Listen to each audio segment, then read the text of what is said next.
just left at home, list an appointment, there's something that you need to think about and that need to be realistic. If you bought a home within the last 5 years, there's only so much more money that home is worth.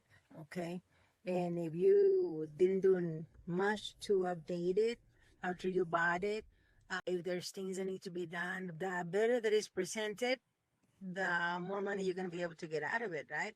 If you invested too much, then it might not be a good idea to sell it just yet, especially with the way the market is right now. But if you bought right, and by that I mean if you bought a really great deal and then you invest the money into it, then that home for sure will be valued way higher than when you bought it. But still, if it is 2, 3, less than 5 years, you need to be realistic. And for me personally, I will not list a home that is not gonna make the owner's money, because it's not like if they're gonna move on and retire. So it needs to make sense. It needs to make sense. Plus, I don't work for free. Okay, let's just call it what it is. And the other realtor that's gonna be bringing their buyers, they're not gonna work for free either. So there's a lot of situations where I do not take a listing because I'm very real. Am I going to be able to sell your home? Well, this home is beautiful. Now it's time to do the study and really understand what the price is going to be and how much are they really going to get to keep once they go and sign that house away to the new buyers.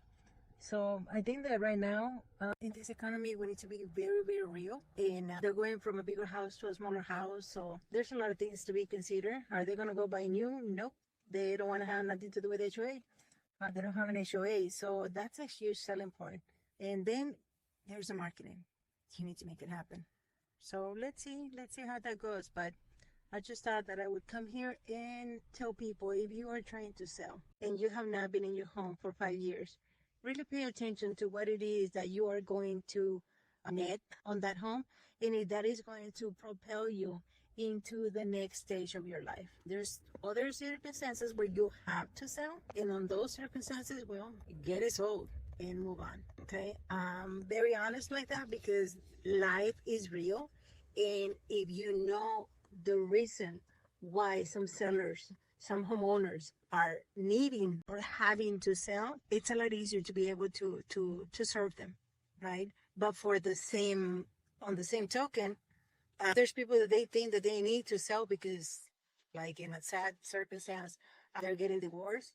No, they don't have to sell. They can go ahead and just buy out the ex-wife or the ex-husband. But so there's very, very different circumstances, and people need to know, what are their options. And when you try to just slap a sign outside your door and sell it for sale by owner, you are cheating yourself from getting that professional help that we can provide. But anyway, have a great Tuesday and a great weather.